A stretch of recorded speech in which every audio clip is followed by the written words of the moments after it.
What's up? Welcome to Stephen Johnson's Stocks. Coming at you a little bit burnt out, but and had a bit of a bad red day yesterday, but still on for the best month I've ever had. My winning percentage is the best I've ever had. Banking kind of daily, $500 days now, and with very little risk, with the exception of yesterday when I was wasted. So I'm very, very, very optimistic about the future. And with that in mind, I'm like, Anya, I'm successful nearly now. Why don't you want to meet us?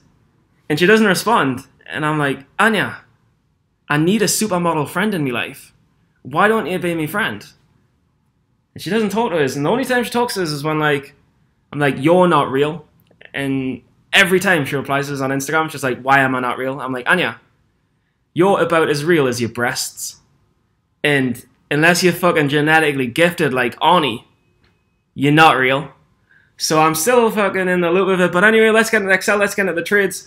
The crazy thing I've learned about the stock market is there are swings. But it's never, ever too late for you to start a new beginning. So if you're indecisive, if you're not actually into trading, or if you're not putting the hours in, it's never too late to start. So start putting in 2-3 hour days. I'm generally, especially on the weekends, I'm putting in a good 3-4 hour days. And then I'm trading 8 hours a day. And I'm always trying to get an extra hour or two through the week. And I've been trading for like a year and a half now, plus. So if you're still in the first 6 months, whack them 2-3 hour days in. Enjoy the Excel and the trades. Live the dream. What's up, bitches?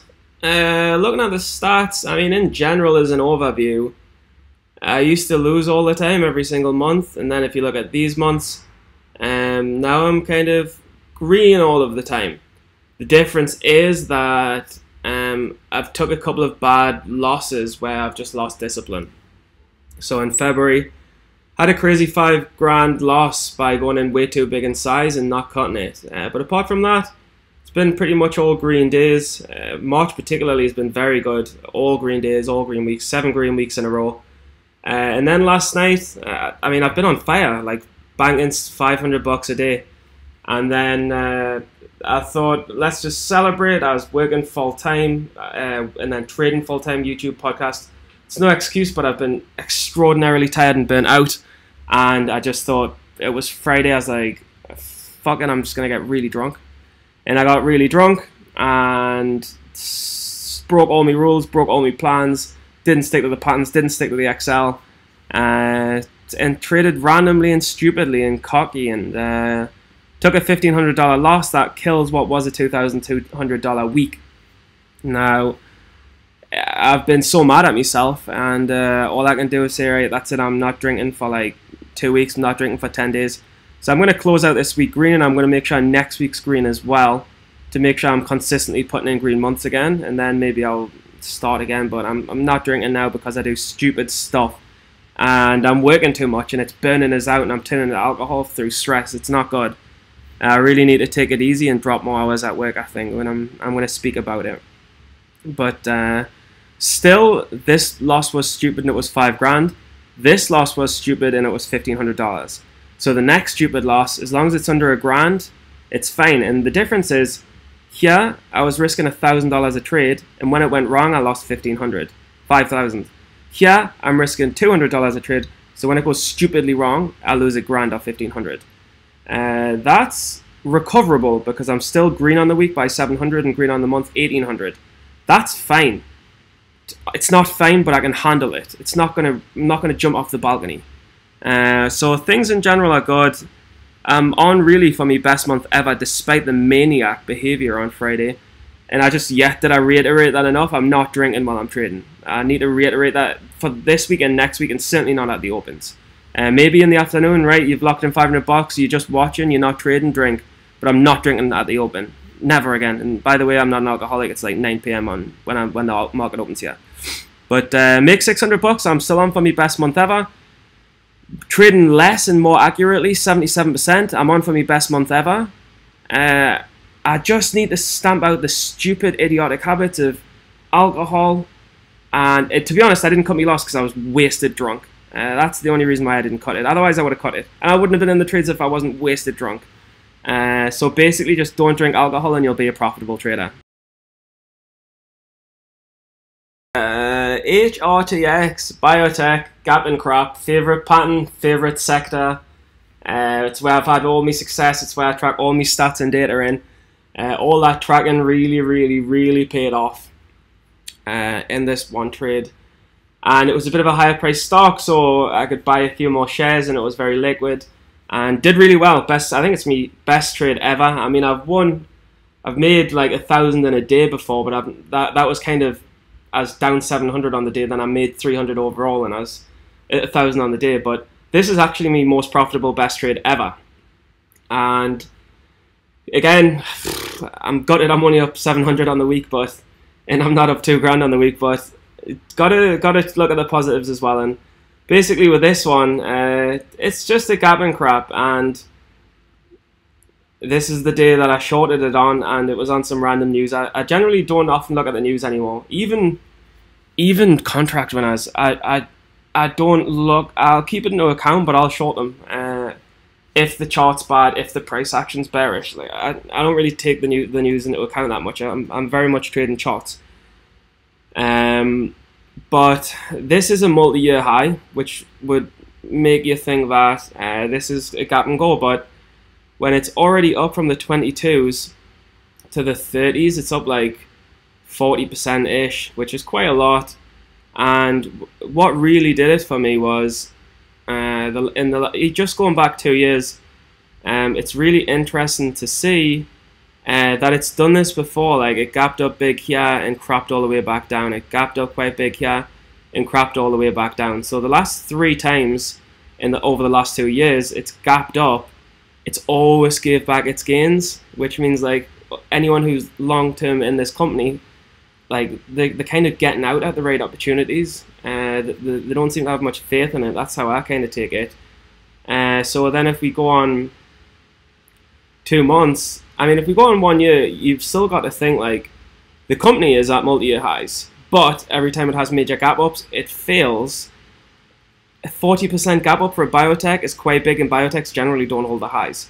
So there's a few bearish factors, but the fact that it's multi-year highs is bullish. So then you've got to think, well, generally these stocks that do spike, kind of biotechs, the gap and craps in general, when they generally spike no more than 7, 8, 9%, and then they fail. So I was thinking, I'll tell you what, because it's at multi-year highs, I'll short it only. I'll only go in kind of big when it's up 7, 8, 9%. And that's exactly what I did. We've got the big gap up day here. And again, it was holding its highs pre-market, which was another reason why I was like, oh, I'll let this one spike. And then when it pushed from the 29s to the 31s, 32s, I had orders in for 31, 32. I took a tiny position 29, then I was really going in with size 31, 32, thinking, right, there's its 9% spike, hopefully it's going to come down again like it has in previous days. And as soon as I saw this wick and this big slam back, I was very confident that it was a fade for the rest of the day. I was taking out profits in the 29.90s and maybe a tiny bit more in the 29.50s as it was coming down to this kind of pre-market support. I was getting a bit scared. It actually closed around the 27, so there was another couple of dollars a share on that one that I didn't take. But and I mean, it does hold up. It is holding up. I mean, it could even have another leg up. But the point is, and there's no reason why this can't have another leg up. But you're playing a specific part of the move. The gap up, the long-term shareholders are pretty happy. It's got a history of gapping up and dumping before. I don't give a fucking shit what it does in the future. I'm just playing this specific move on these specific charts over and over and over on these specific time periods. When the exact set of circumstances happens, I play it in the exact same way. Because despite the companies changing, human emotion doesn't change. Shareholders, when they've been down a long time, finally being up 40%, that emotion and psychology doesn't change. The companies do, but the psychology doesn't. And that's why this works over and over and over and over and over and over and over again.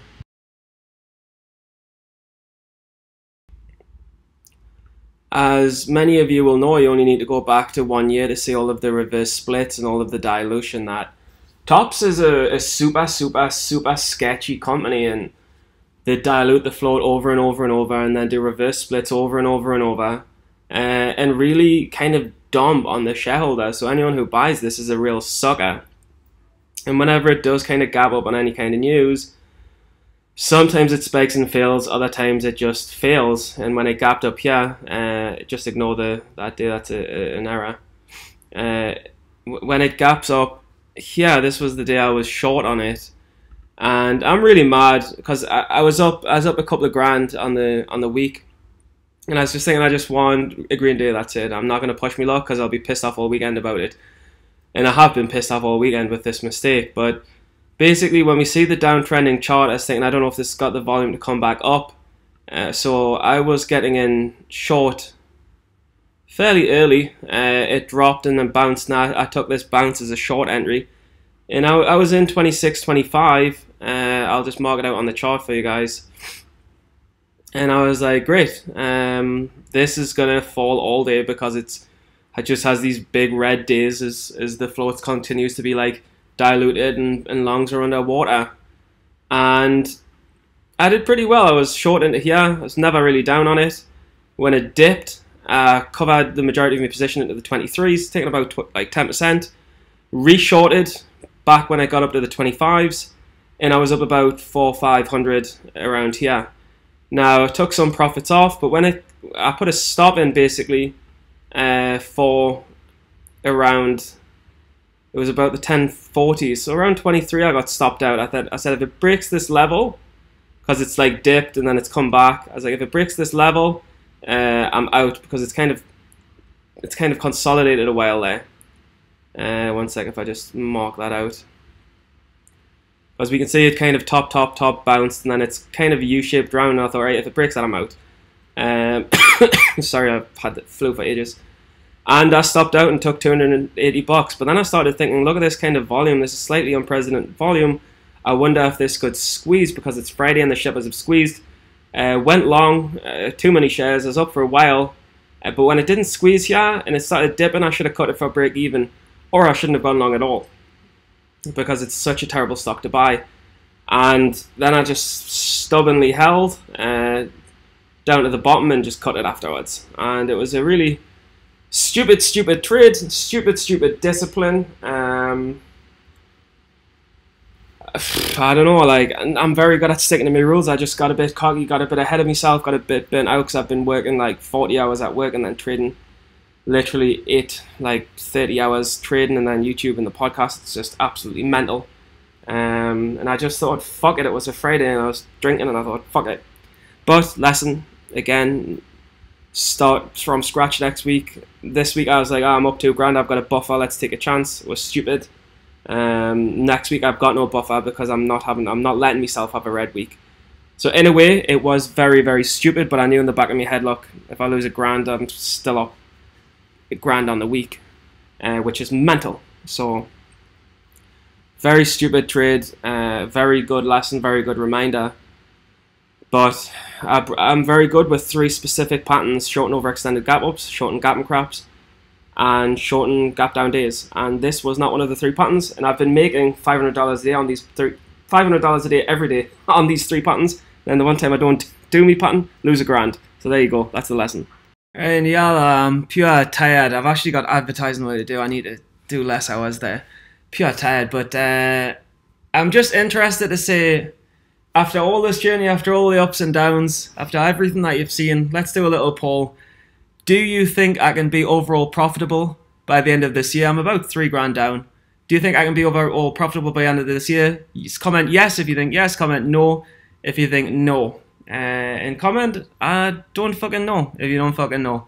And we'll see what the responses are. I'm interested to know if I'm delusional or if I'm actually getting this shit.